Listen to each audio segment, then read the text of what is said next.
kehidupan kita. Amin. Puji nama Tuhan, kita mau siapkan hati kita, kita mau mendengarkan firman Tuhan. Kita mau siapkan hati kita, sebentar kita akan menikmati perjamuan kudus. Kita mau angkat pujian bagi Tuhan, karya terbesar.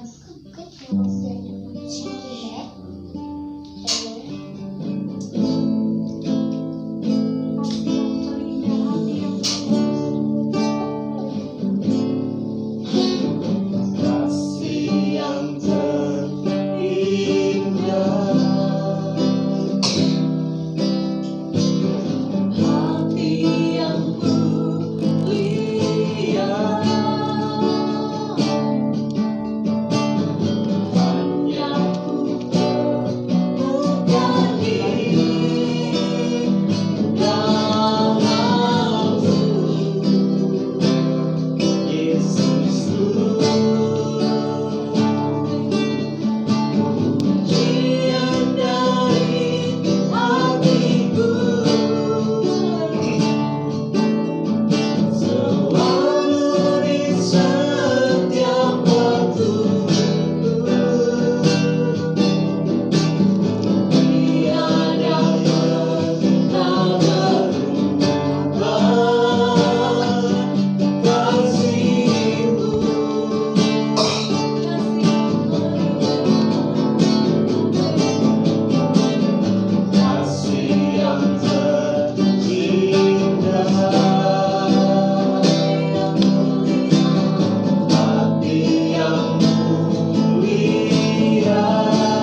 pengorbanan yang tak ternilai harganya Tuhan.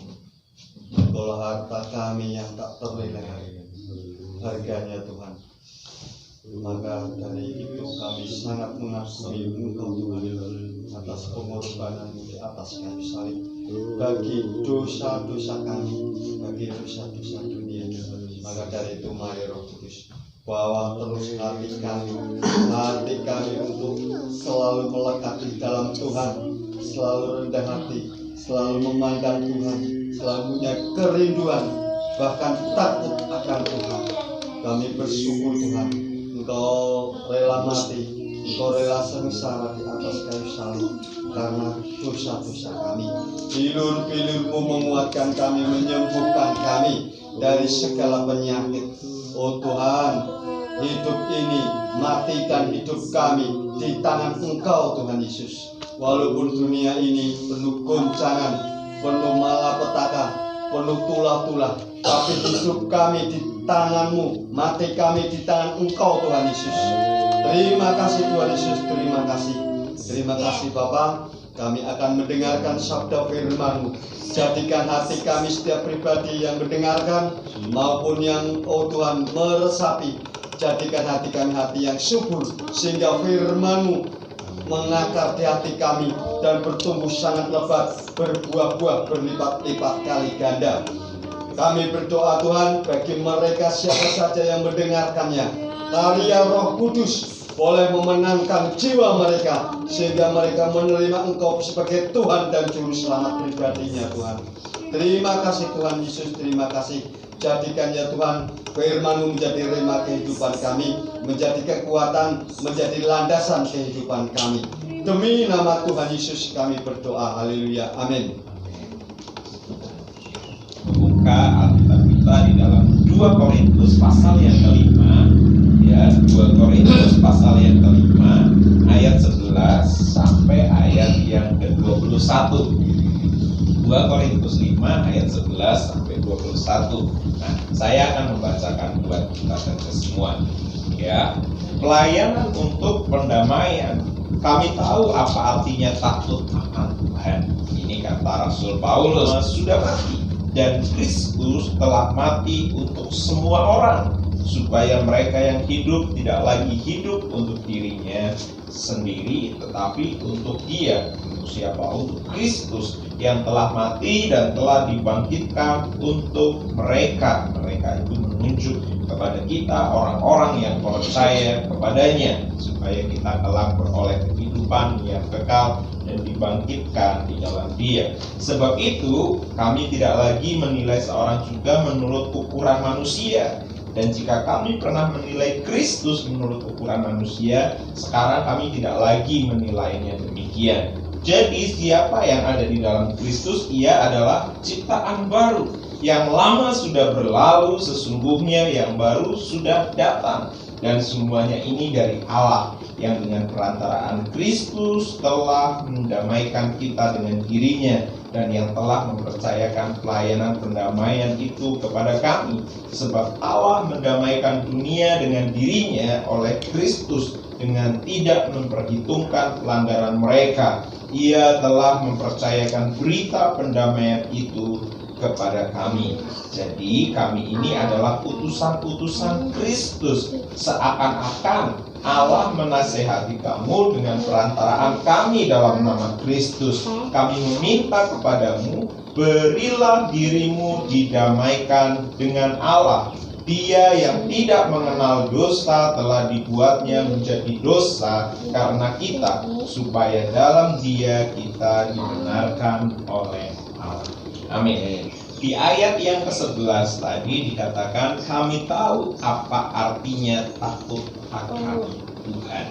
Ya, Rasul Paulus mendasari pelayanannya sebagai seorang penginjil, sebagai seorang yang memuridkan ada banyak orang. Dia menyadari bahwa dasar pelayanannya adalah takut akan Allah.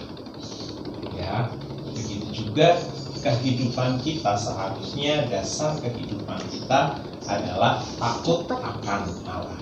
Amin. takut akan Tuhan. Apa itu takut akan Tuhan? Takut akan Tuhan bukan berarti kalau kayak kita lihat setan, kalau terapi setan, ya kan? Takut akan Tuhan bukan seperti ketika kita ditodong sama rampok, ya, takut, bukan, ya. Takut akan Tuhan yang dimaksud di sini adalah menghormati Tuhan karena Dia adalah Tuhan yang berkuasa, Tuhan yang menciptakan langit dan bumi, Tuhan yang mulia, Tuhan yang kudus, Dia Tuhan yang hidup dan berkuasa atas segala ciptaannya.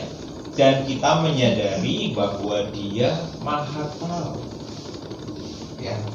Takut yang dimaksud di situ adalah menghormati Tuhan dalam seluruh keadaan kita. Ya.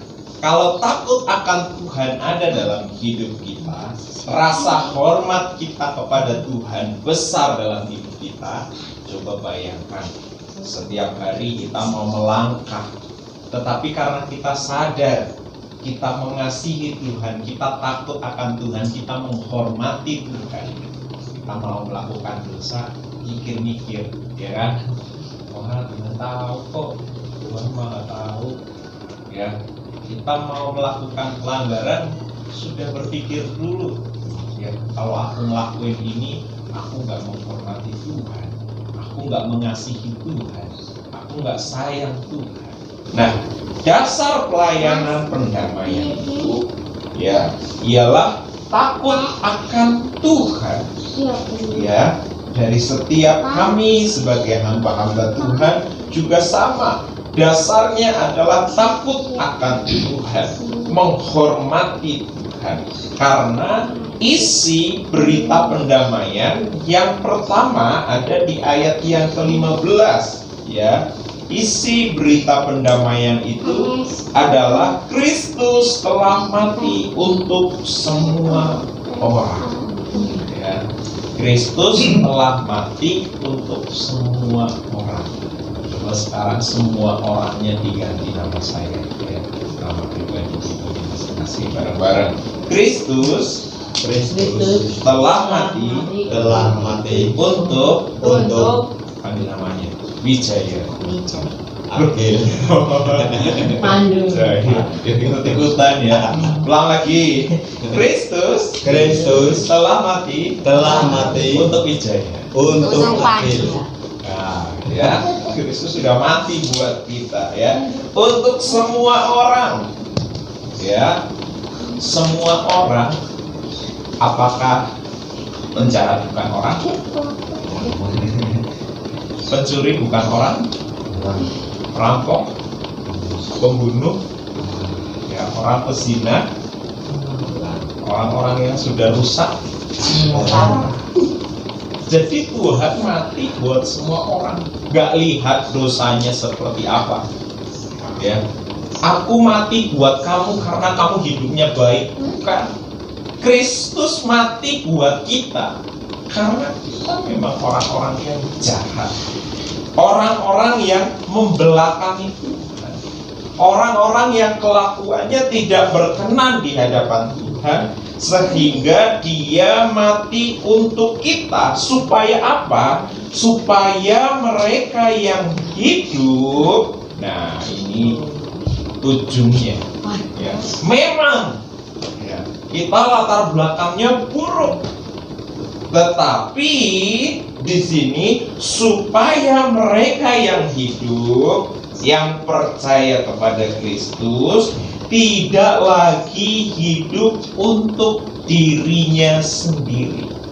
Ya, Yesus mati buat Wijaya, tetapi sekarang karena Wijaya sudah percaya kepada Kristus, hidup Wijaya bukan milik lagi, tetapi milik Kristus. Sehingga kita tidak boleh memperlakukan hidup kita sesuai dengan keinginan kita, tetapi sesuai dengan keinginan Kristus. Bagaimana kita bisa mengerti keinginan Kristus dalam hidup kita? Baca Alkitab, bersekutu dengan Tuhan, maka nanti Tuhan akan memberitahukan keinginan-keinginannya atas hidup kita, ya, yang telah mati dan telah dibangkitkan untuk mereka. Ya, jadi isi berita pendamaian itu yang pertama, Kristus telah mati untuk semua orang. Tidak peduli latar belakang, ya. Sebab itu kita yang sudah ada di dalam Kristus, kalau kita sadar Kristus mati untuk semua orang, kita nggak boleh menghakimi, ya. Itu orangnya lebih buruk dari saya, itu orangnya lebih jahat dari saya. Ingat, Kristus mati untuk semua orang. Makanya ketika kita ada di dalam Kristus, kita tidak boleh membandingkan, ya.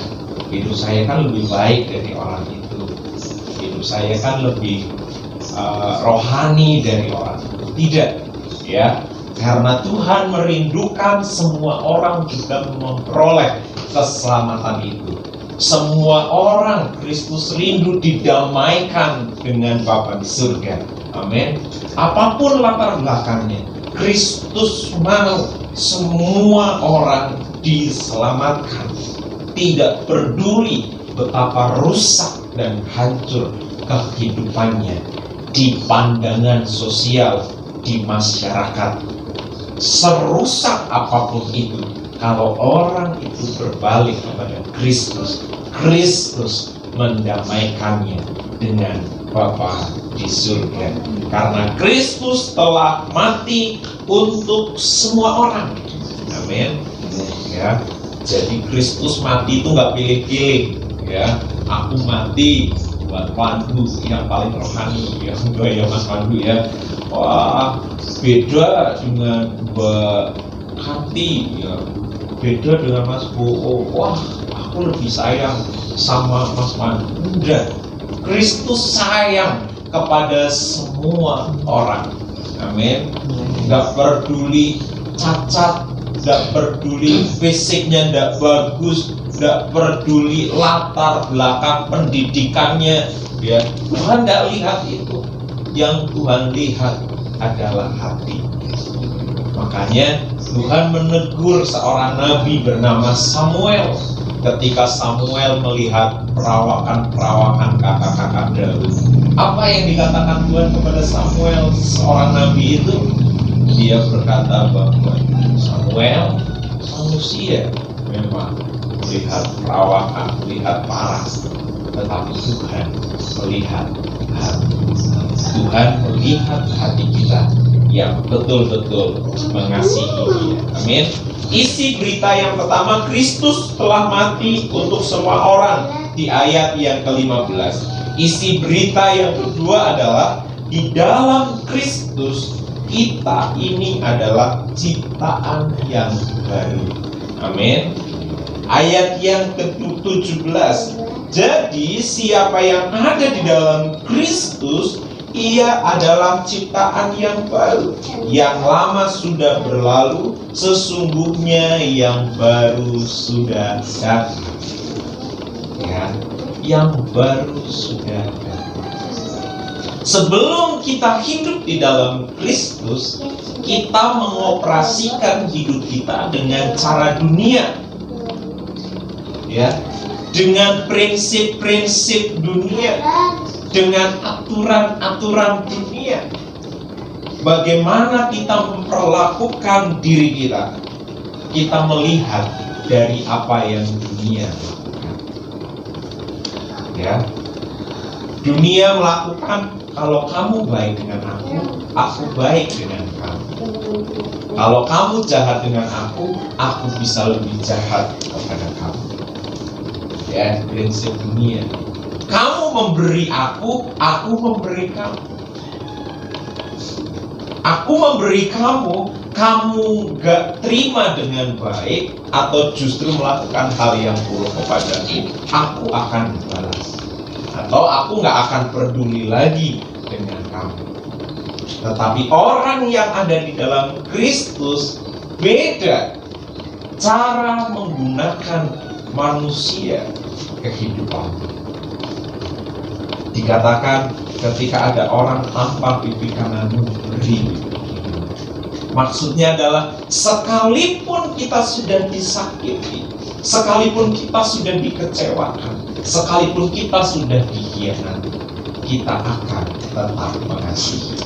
Bukan karena perbuatan baiknya kepada kita, tetapi karena Kristus telah memberikan keteladanannya di dalam kehidupan kita. Amin. Nah, jadi di dalam Kristus kita adalah ciptaan yang baru.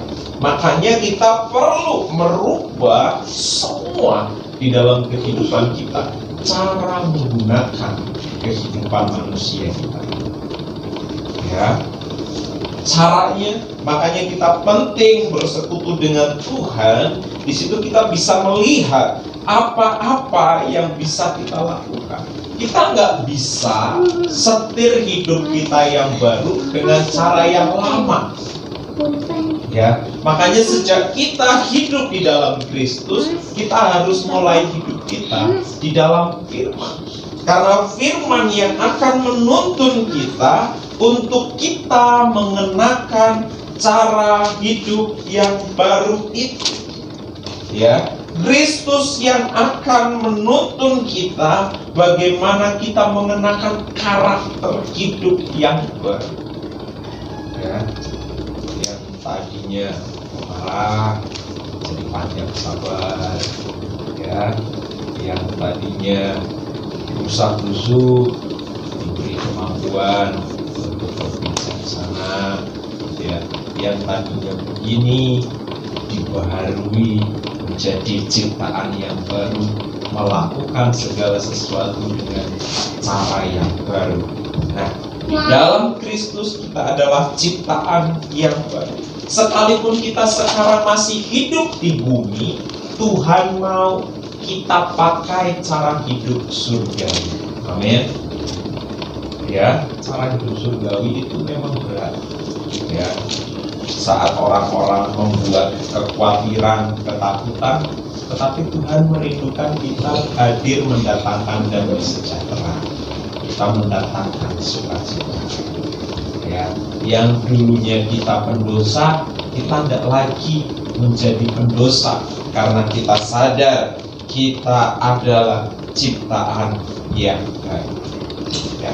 Yang ketiga, isi berita pendamaian. Yang pertama tadi Kristus mati untuk semua orang. Yang kedua di dalam Kristus kita ciptaan yang baru. Yang terakhir, ya, kita dibenarkan oleh Allah.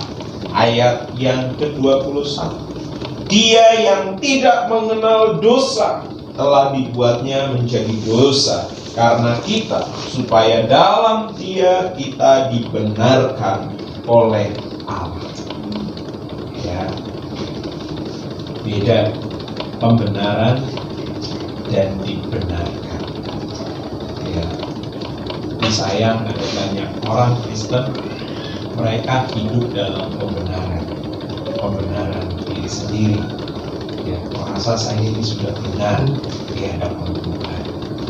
Padahal pembenaran itu hanya milik yang daripada Tuhan. Kita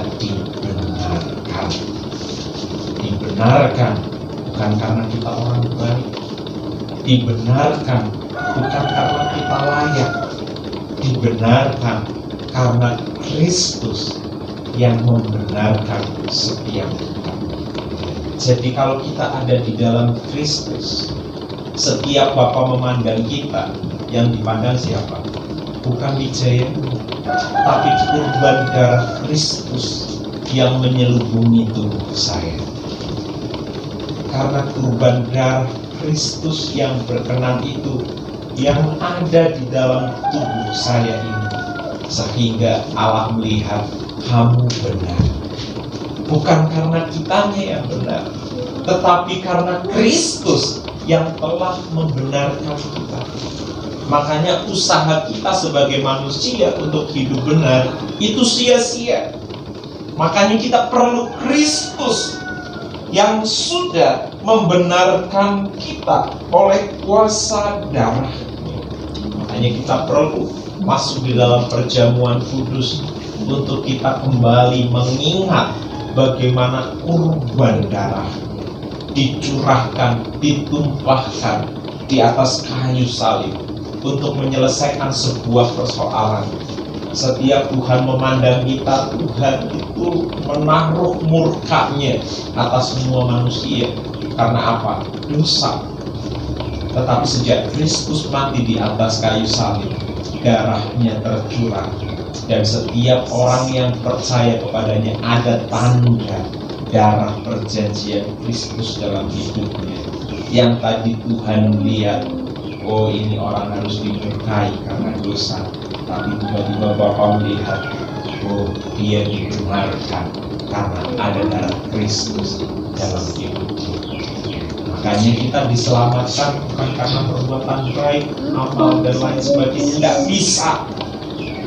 Bapa berkenan hanya ketika dia melihat di dalam hidup kita ada kurban darah Kristus yang adalah sempurna. Makanya kalau nggak ada itu, usaha apapun kita lakukan, kita tidak akan bisa dibenarkan di hadapan Allah. Hanya darah Kristus yang bisa membenarkan kita di hadapan Bapa di surga. Makanya nanti kita menghadap Bapa di surga pun hanya itu kasih karunia yang daripada Kristus Yesus. Nah, dia mati di atas kayu salib, darahnya tercurah, tapi bersyukur di hari yang ketiga dia bangkit. Sebuah bukti bahwa Allah kita berkuasa atas alam maut. Apa yang paling ditakutkan oleh manusia? Manusia itu nggak takut miskin, ya, miskin biasa, ya. Manusia itu nggak takut sakit, itu juga nggak takut. Orang takut sakit itu kalau udah sakit, ya. Kalau belum sakit nggak ada takutnya. Tapi kalau ngomong tentang kematian, semua orang takut. Mau orang kecil, orang besar, sekalipun dia belum pernah mati, ya. Tapi kalau ngomongin tentang kematian, semua orang takut. Karena kenapa? Kematian di luar Kristus itu memang mengerikan. Makanya kenapa semua orang yang di luar Kristus ketika mati itu mengalami ketakutan, ya. Karena dia tahu, rohnya tahu dia akan menuju kematian kekal. Tapi ada banyak anak Tuhan yang hidupnya bersungguh di dalam Tuhan. Ketika hari kematiannya justru dia tersenyum. Kenapa? Karena Tuhan yang menyambut hidupnya. Dia tahu ada kehidupan di akhir dari hidupnya secara jasmania, tetapi secara rohania dia akan hidup sehingga dia memandang dengan harapan, sehingga akhirnya matinya tersenyum. Ya. Tapi orang yang di luar Tuhan, kenapa matinya cemberut? Dia bergumul, aku mau kemarin nanti. Ya. Pernah tersesat? Orang tersesat itu bingung, ya. Mau senyum aja susah, ya. Apalagi wis tersesat, bensinnya gak bisa cuil, orang gak dompet, nah wis tambah itu. Nah, begitu juga kita gitu. Di luar Tuhan kita itu kayak orang tersesat. Aku ini mau kemana? Aku ini mau dibawa kemana? Aku ini mau arahnya kemana? Dan sudah seperti itu dia tahu di depannya hanya ada jurang kebinasaan yang diisi dengan api kekal. Sudah, matinya murah. Kayak cerukul, orang mati kok ngeri tempat ya. Orang mau lihat aja ngeri. Nah, tapi orang-orang yang ada di dalam Tuhan kemudian membawa sukacita, menyenangkan, ya. Karena kuasa darah Kristus membenarkan orang itu, sehingga orang itu berkenan di hadapan Tuhan dan mendapat tempat kemuliaan di dalam Dia. Haleluya. Kita mau masuk kepada perjamuan kudus, saudara bumi yang ya, sebelumnya Mari kita bersama-sama berdoa yang bersyukur kepada Bapa di surga atas kesempatan hari ini. Terima kasih untuk firman-Mu yang mengingatkan setiap kami bahwa Engkau sudah mendamaikan hidup kami. Si berita perdamaian bahwa Engkau mati untuk semua orang, tidak peduli latar belakang kami, status, strata sosial dan lain sebagainya. Engkau mati buat setiap orang yang mau percaya kepada Engkau. Kami bersyukur atas itu semua. Dan kami bersyukur juga karena kami adalah manusia ciptaan yang baru di dalam Engkau. Ajar kami untuk mengoperasikan kehidupan kami dengan cara hidup yang baru, cara hidup kerajaan surga, bagaimana kami hidup di dalam kuasa otoritas, kebenaran, kekudusan, kemuliaan yang daripada Tuhan. Itu juga kami menyadari bahwa hidup kami adalah karena kebenaran yang daripada Engkau, dibenarkan oleh karena darah Kristus. Bukan karena usaha, bukan karena kekuatan, kemampuan kami, tapi itu semua oleh karena Engkau, Haleluya. Kami bersyukur, dan kalau sebentar kami masuk pada perjamuan kudus, mengingat bagaimana pengorbanan, perjuangan untuk menyelamatkan kami, orang-orang yang seharusnya menerima murka Allah, tetapi kami sekarang beroleh kasih karunia, beroleh pengampunan. Kami sangat bersyukur oleh karena kemurahan Tuhan. Dan di kesempatan pagi ini Tuhan, kami ada roti dan anggur. Hamba berdoa, memang roti dan anggur ini buatan pabrik, tapi kami berdoa di dalam nama Tuhan Yesus, dikuduskanlah roti dan anggur ini oleh kuasa darah anak domba Allah, sehingga akhirnya kami melihat bahwa ini adalah tubuh dan darah-Mu yang telah dicurahkan bagi setiap kami. Di dalam nama Tuhan Yesus, ketika kami memakan meminumnya, ada kuasa persekutuan yang erat dan intim terjalin di dalam kehidupan kami, sehingga akhirnya kami menyadari betapa kami membutuhkan Engkau dalam kehidupan ini. Sebab itu kuduskanlah roti dan anggur ini di dalam nama Tuhan Yesus Kristus. Haleluya. Darahnya sangat kuasa, sucikan dari dosa, lepaskan segala susah, darahnya tebus saja, darahnya sangat kuasa, pulihkan dari dosa, lepaskan segala susah, darahnya tebus saja.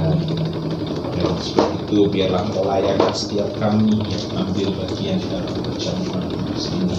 Biarlah Tuhan berkat yang hadir dalam hidup kami, kami tutup karena Engkau melayakkan setiap kami. Mari jemaat yang dikasihi Tuhan, sejenak kita merenung dalam hati kita. Kalau ada bagian-bagian dalam hidup kita yang belum dibereskan dengan Tuhan, kita bersama-sama meminta ampun kepada Tuhan, sehingga akhirnya kita boleh dilayakkan untuk mengambil perjamuan ini, sehingga perjamuan ini boleh menjadi berkat bagi kita. Haleluya Tuhan, Kau mengerti keadaan setiap kami. Ampuni jika ada dosa, ada pelanggaran, ada kesalahan-kesalahan yang tidak berkenan di hadapan Tuhan. Tuhan, luruskanlah hati kami, jiwa kami, roh kami, sehingga kami layak untuk mengambil perjamuan ini. Bersyukur kami, terima kasih. Dalam nama Tuhan Yesus, haleluya.